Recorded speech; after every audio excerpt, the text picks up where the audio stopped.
राम राम दोस्तों, जय बाबा नीम करौली महाराज जी की जय, हनुमान जी की जय, श्री राम जय, शिव शंकर भोलेनाथ जी की जय, माँ आदि पराशक्ति माँ पार्वती। दोस्तों, आशा है कि आपके ऊपर, आपके घर परिवार में भी सभी कुशल मंगल होंगे, यही मैं प्रार्थना करता हूँ सभी देवी देवताओं से। आज मैं आपको शिव पुराण के सुनने की विधि, शिव महापुराण की शुरुआत 2 दिन से तीसरा दिन है आज, तो इसमें है शिव पुराण के सुनने की विधि। तो इसे शुरू करते हैं। जय शिव शंकर भोलेनाथ जी। शिव पुराण के श्रवण हेतु ब्राह्मण से शुभ मुहूर्त निकलवाना चाहिए। अपने बंधु बांधवों व मित्रों को शिव पुराण सुनने के लिए आमंत्रित करना चाहिए। शिवालय, तीर्थ या घर में ही कथा की व्यवस्था करनी चाहिए। कथा स्थल की रणभूमि को चित्रों से सज्जित करना चाहिए। केला, चंदोवा आदि से एक सुंदर मंडप को बनाना चाहिए और उसके चारों ओर ध्वजा पताकाएं लगानी चाहिए। वक्ता के लिए उपयुक्त स्थान और सुखद आसन का प्रबंध करना चाहिए। वक्ता को पूर्वाभिमुख और श्रोताओं को उत्तराभिमुख होकर बैठना चाहिए। कथावाचक के प्रति उसकी आयु, सामाजिक स्थिति और शारीरिक अवस्था के भेदभाव को छोड़कर आदर भाव से रखें और उसे श्रद्धापूर्वक प्रणाम करें। पुराणज्ञ, शुद्ध बुद्धि तथा शांतिचित ब्राह्मण को अपने यजमान के हित साधन को ही अपना पवित्र कर्तव्य समझते हुए कथा के दिनों में संयम, नियम तथा जीवन व्यतीत करना चाहिए। पंडित जी को प्रतिदिन सूर्योदय से 3:30 पहर तक कथा बाँचनी चाहिए। उसके पश्चात सभी उपस्थित सज्जनों से मिलकर भजन कीर्तन करना चाहिए। शिव पुराण के वक्ता की सहायता के लिए एक पुराणज्ञ पंडित भी होना चाहिए। कथा में आने वाले विघ्नों के निवारणार्थ विधि पूर्वक गणेश पूजन करना चाहिए।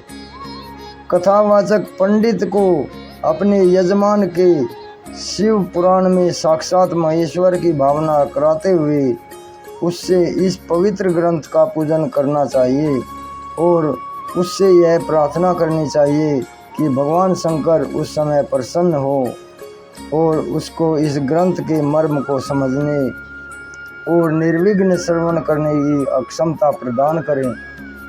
यजमान को कथा अवधि में ब्रह्मचर्य तथा शुद्ध आचरण का कठोरता से पालन करना चाहिए। यजमान को ऐसे 5 पंडित अलग से नियत करने चाहिए जो पंचाक्षर शिव मंत्र का निरंतर जाप करते रहें। यजमान का यह भी कर्तव्य है कि ग्रंथ समाप्ति पर वक्ता तथा अन्य पंडितों के अन्न, वस्त्र तथा दक्षिणादि से पूर्णतः संतुष्ट करें। इस प्रकार शिव पुराण का विधि पूर्वक श्रवण निसंदेह इस लौकिक सुख और परलौकिक सुख और कल्याण को देने वाला है। जय शिव शंकर भोलेनाथ। तो दोस्तों, ये शिव पुराण सुनने के विधि है। इससे आगे अब ये विंध्येश्वर संहिता प्रथम खंड शुरू करते हैं। ओम नमः शिवाय। विंध्येश्वर संहिता प्रथम खंड। तीर्थराज में मुनियों का समागम। श्री व्यास जी बोले, एक समय की बात है कि प्रयागराज में संगम पर सभी ऋषि मुनि एकत्र हुए। उस समय वहाँ सूत जी पधारे। सभी ऋषियों मुनियों ने उठकर उनका स्वागत किया और बैठने के लिए आसन प्रदान किया। सबने हाथ जोड़कर उनसे निवेदन किया कि हे मुनिवर, कलयुग में सभी मनुष्य पाप ताप से पीड़ित होकर सत्कर्म से रहित पर स्त्रीगामी होंगे, पर निंदक, आत्मज्ञान रहित, नास्तिक, देहभाविनी, देहाभिमानी, दूसरों की हत्या करने वाले, माता पिता से द्वेष रखने वाले और स्त्रियों के गुलाम हो जाएंगे। वैश्य अपने धर्म से रहित कुमार्गी हो जाएंगे। शूद्र अपने कर्म को छोड़कर तिलक लगाकर ब्राह्मणों का सा आचरण करने लगेंगे। नकली तपस्वी ब्राह्मणों के तेज हरता शालिग्राम आदि पाषाणों का दंभ पूर्वक पूजन करने वाले कुकर्मी विद्यावाद विवादी धर्मलोक परलोक दुष्कर्मी धर्म के नाशक दंभी अभिमानी क्रूर होंगे। स्त्रियां भी धर्म से विमुख हो जाएंगी। वे माता पिता की भक्ति से विमुख, पति से विमुख, प्रेमी के साथ रहने वाली, तमोगुण और नित्य रुग्ण रहा करेंगी। इस दुख से छुटकारा दिलाने वाला कोई सरल उपाय बताइए। मुनियों की यह बात सुनकर सूत जी भगवान शंकर का ध्यान करके बोले। सूत जी बोले, हे मुनिवरों, कलयुग के पापों को नष्ट करने वाला परमार्थदायक शिव पुराण वेदांत का सर्वस्व कहा गया है। इसके पढ़ने एवं सुनने से मुक्ति मिल जाती है। व्यास जी का कहना है कि शिव पुराण का एक या आधा श्लोक पढ़ने वाला भी पापों से मुक्त हो जाएगा। जो व्यक्ति सावधानी पूर्वक पूरा पाठ करेगा वह जीवन मुक्त हो जाएगा। इसका आचरण करने वाले को एक एक अश्वमेध यज्ञ का फल प्राप्त होता है। भगवान शिव ने इसे स्वयं उपनिषद रूपी समुद्र से मंथन करके निकाला है। इसलिए जो भी व्यक्ति इसका पान करेगा वह अजर अमर हो जाएगा। इसमें धर्म, अर्थ, मोक्ष और पाप चारों पदार्थ का विवेचन किया गया है। उनकी प्राप्ति का उपाय बताया गया है एवं शिव जी की लीला और सभी ज्ञान विज्ञान का समावेश है। भगवान शिव जी ने पहले इसमें 1,00,000 श्लोक रखे थे। विद्वेश्वर संहिता, रुद्र संहिता, विनायक संहिता, प्रत्येक में 10-10 हजार श्लोक, उमा संहिता 8,000 श्लोक, मात्र संहिता में 8,000 श्लोक, एकादश रुद्र संहिता में 13,000 श्लोक, कैलाश संहिता में 6,000 श्लोक।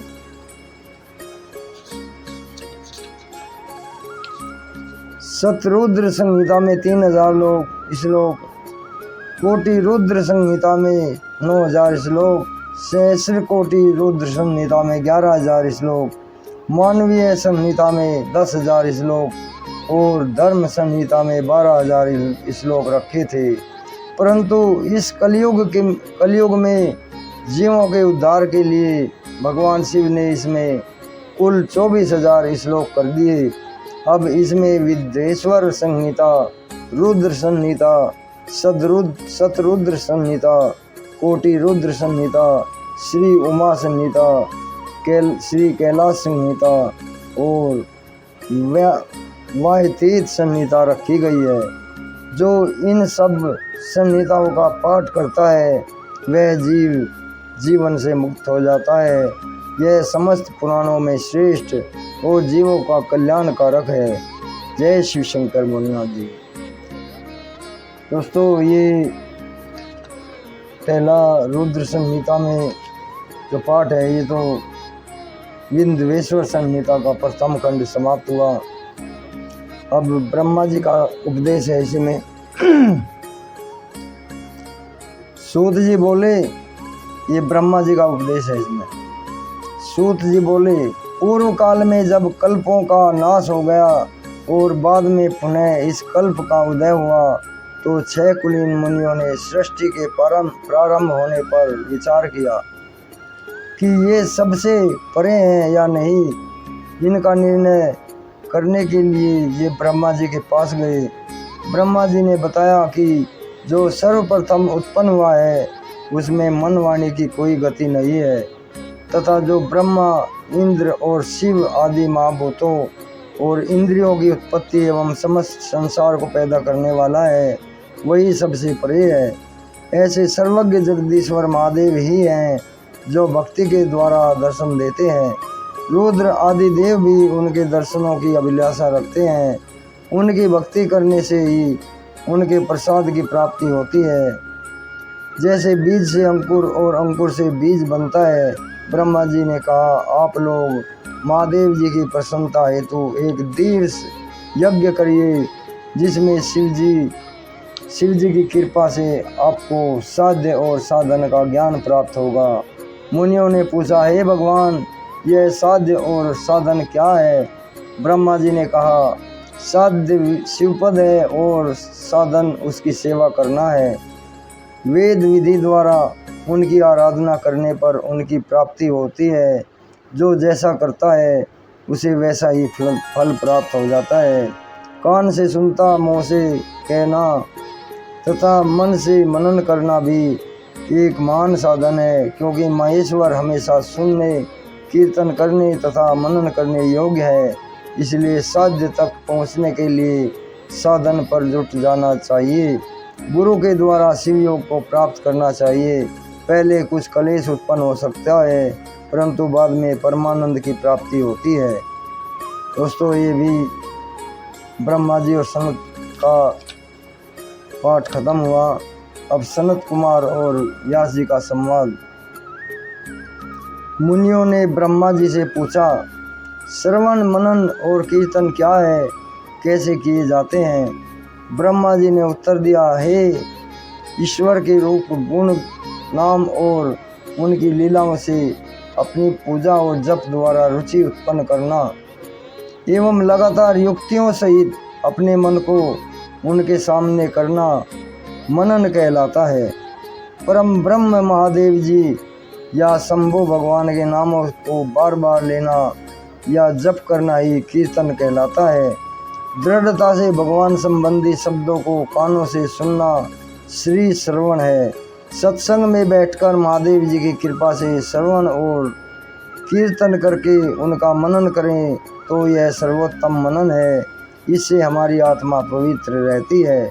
सूत जी बोले, हे मुनियों, मैं इस साधन के बारे में एक प्राचीन इतिहास सुनाता हूँ, उसे सुनो। एक बार सरस्वती के तट पर मेरे गुरुदेव भगवान वेद व्यास जी तप कर रहे थे। वहाँ पर सनत कुमार जी ने उनसे पूछा, हे भगवान, शिव जी तो आपके प्रत्यक्ष सहायक हैं, फिर आप ऐसा कठोर तप क्यों कर रहे हो? व्यास जी ने उत्तर दिया, मैं अपनी मुक्ति के लिए तप कर रहा हूँ। तब सनत कुमार ने कहा, ऐसा ही ब्रह्म मुझे भी हुआ था। इसी तरह मैंने भी अपनी मुक्ति के लिए मंदराचल पर्वत पर तप किया था। तब शिव जी की आज्ञा से उनके नंदीश्वर ने मुझे बताया था कि शिव जी के कीर्तन, श्रवण तथा मनन द्वारा ही मुक्ति मिल जाती है। तब मेरा भ्रम दूर हो गया। अतः व्यास जी, आप भी ऐसा ही करें। ऐसा कहकर संत कुमार जी चले गए। इस पर ऋषि ने पूछा कि जो व्यक्ति श्रवण, कीर्तन और मनन नहीं करता, वह बिना प्रयत्न के किस प्रकार मुक्त हो सकता है? कृपा कर हमें बताएं।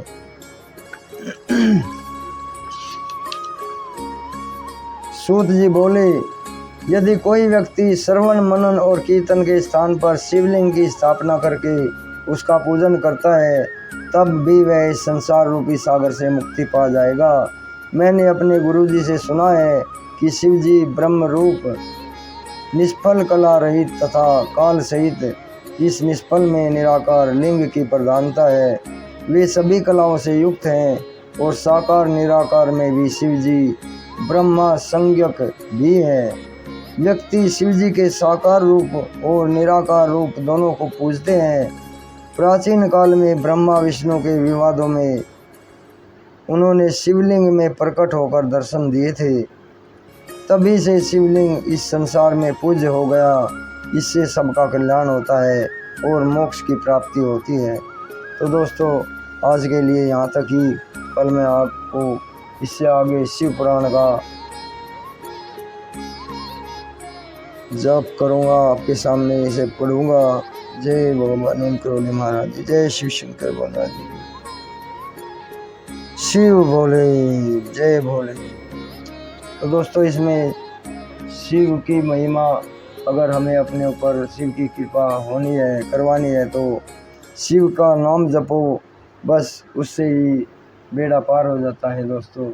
तो अभी आज्ञा लेता हूँ, आगे फिर इससे आगे का जो पाठ है वो शुरू करूँगा कल मैं।